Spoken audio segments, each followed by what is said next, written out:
Hi అండి, అందరికీ నమస్కారం. Welcome to Renu vlogs.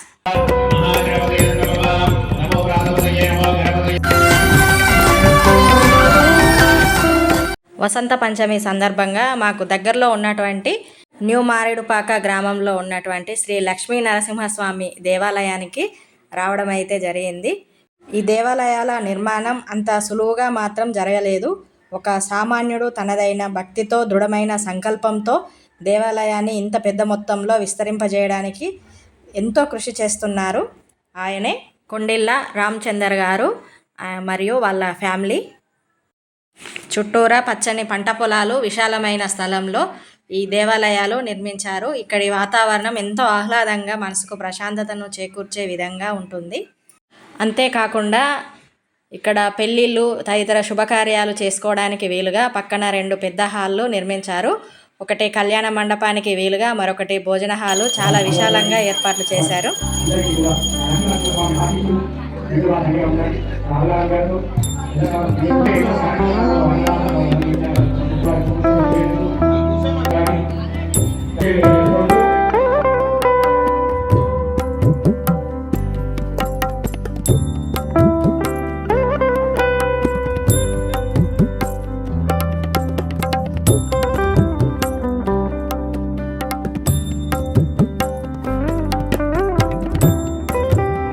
Vasanta పంచమి రోజు పిల్లలకు అక్షరాభ్యాసం చేయిస్తే మంచిదని, అందరికీ మంచి జరగాలనే ఉద్దేశంతో ఈ కార్యక్రమాన్ని ఇంత పెద్ద మొత్తంలో నిర్వహిస్తున్నారు.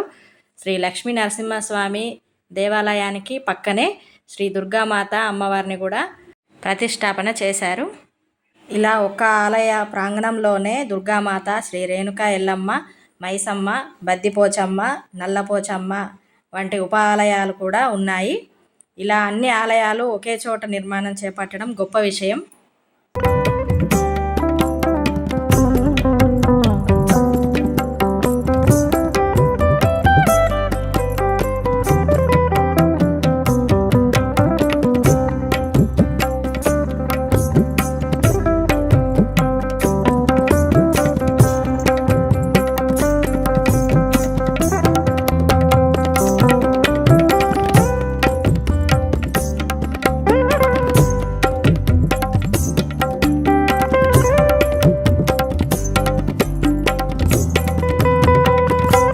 ఇంకా కొన్ని పనులు పూర్తి స్థాయిలో కాలేదు. ఎవరికి తోచిన విధంగా వారు సహాయ సహకారాలు అందిస్తూ ఉన్నారు. రామచందర్ గారికి సహాయకునిగా సిరివేణి నాగరాజు గారు కూడా దేవాలయ అభివృద్ధిలో తనదైన కృషి చేస్తున్నారు. భక్తులు కూడా పెద్ద మొత్తంలో ఇక్కడికి వస్తూ ఉన్నారు. అన్ని రకాల సదుపాయాలు ఇక్కడ ఏర్పాట్లు చేశారు.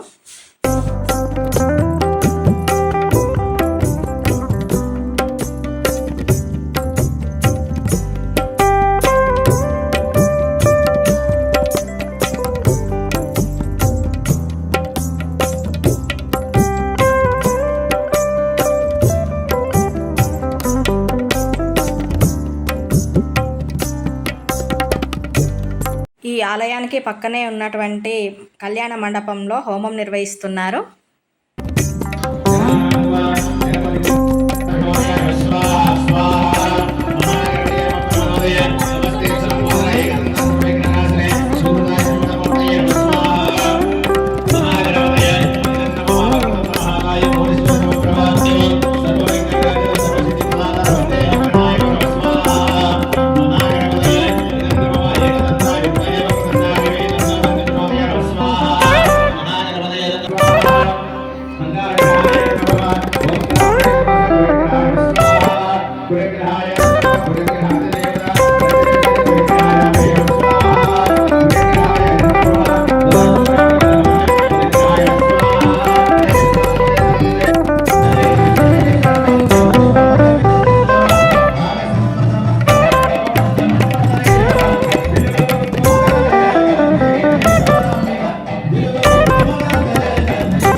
నృత్య ప్రదర్శన చేసినటువంటి పిల్లలకి బహుమతులు అందజేశారు.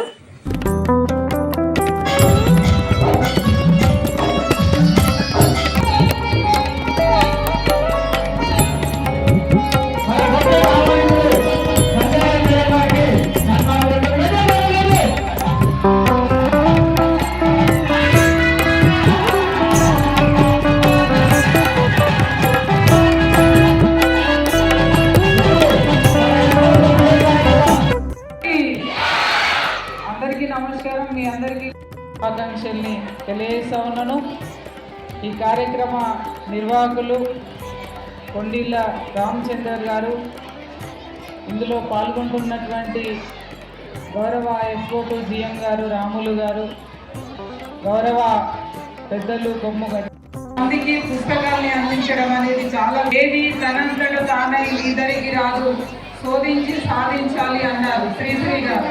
కాబట్టి ఆ ఒక్క గొప్ప వ్యక్తి చెప్పినటువంటి మాటల్ని నిజం చేస్తూ మాత్రమే దాన్ని గుర్తుపెట్టుకుని పిల్లలంతా ఉన్నతమైనటువంటి స్థాయికి చేరాలని మీ అందరినీ కూడా మనస్ఫూర్తిగా ఒక 10 నిమిషాలు ఈ కేక్ని అలాగే పట్టుకోండి, ఎవరు తినొద్దు, నేను మళ్ళీ ఒక 10 నిమిషాల తర్వాత వస్తా అని చెప్తాడు. ఆ గురువు ఉపాధ్యాయులు 10 నిమిషాల తర్వాత వస్తాడు. ఓపిక లేని వాళ్ళు అందరూ తినేస్తారు, ఓపిక ఉన్న వాళ్ళు ఒక 10 మంది తినరు. దీని ప్రకారం అర్థం ఏంటంటే అప్పుడు కొన్ని రోజుల తర్వాత ఆయనకు అర్థమైంది అంటే ఆ 10 మంది ఉన్నతంగా ఎదిగారు.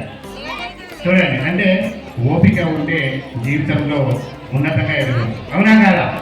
సో కాబట్టి చెప్పేది శ్రద్ధగా దయచేసి తల్లిదండ్రులు స్టూడెంట్లు వినండి. 0 నుంచి 25, 25 నుంచి 100 జీవితం 2 పార్ట్లు విద్యార్థులకు, ఎస్పెషల్లీ విద్యార్థులకు.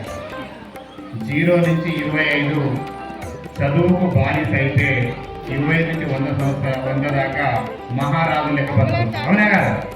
కానీ మీరు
భవిష్యత్ కాలంలో మన భారతదేశంలో బాలపౌరులకు ఇంకా తయారు చేయాలని కోరుకుంటున్నాం.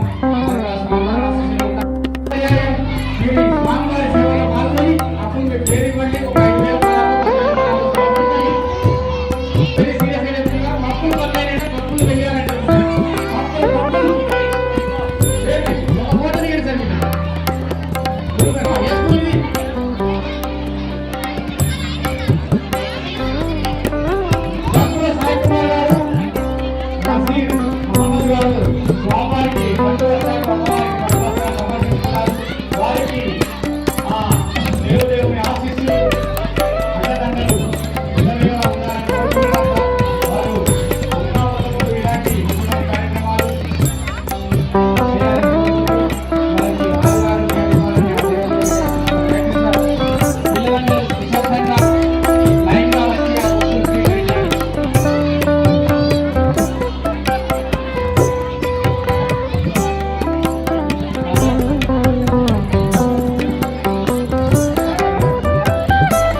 మాఘమాసంలో శిశిర ఋతువులో వసంతుని స్వాగత చిహ్నంగా ఈ పంచమిని భావిస్తారు. వసంత పంచమి రోజున అక్షరాభ్యాసం చేయిస్తే పిల్లలు జ్ఞానశూరులు అవుతారని, సరస్వతి ఆరాధన వల్ల వాక్శుద్ధి కలుగుతుందని నమ్ముతారు. అహింసకు అధినాయక సరస్వతీదేవి. సరహ అంటే కాంతి, కాంతినిచ్చేది కనుక సరస్వతి అయ్యింది. అజ్ఞాన తిమిరాంధకారాన్ని దూరం చేసి జ్ఞాన కాంతి కిరణ పుంజాన్ని వెదజల్లే దేవత సరస్వతీదేవి. అహింసా మూర్తి తెల్లని పద్మంలో ఆసీనురాలై వీణ, పుస్తకం, జపమాల, అభయముద్రలను ధరించి ఉంటుంది. పిల్లలందరికీ పుస్తకాలు, పెన్నులు పంపిణీ చేసి వచ్చిన వారందరికీ అన్నదానం నిర్వహించారు. చాలా పెద్ద ఎత్తున కార్యక్రమాన్ని నిర్వహించారు. ఆ చదువుల తల్లి సరస్వతీదేవి కృపా కటాక్షాలు అందరిపై ఉండాలని మనస్ఫూర్తిగా కోరుకుంటున్నాను. ఇంతేనండి ఈరోజు వీడియో. నా వీడియో కనుక మీకు నచ్చినట్లయితే లైక్ చేసి షేర్ చేయండి. అలాగే మొదటిసారి వీడియో చూస్తున్నట్లయితే సబ్స్క్రైబ్ చేయండి. మరిన్ని మంచి వీడియోస్తో మీ ముందుకు వస్తాను. Thank you.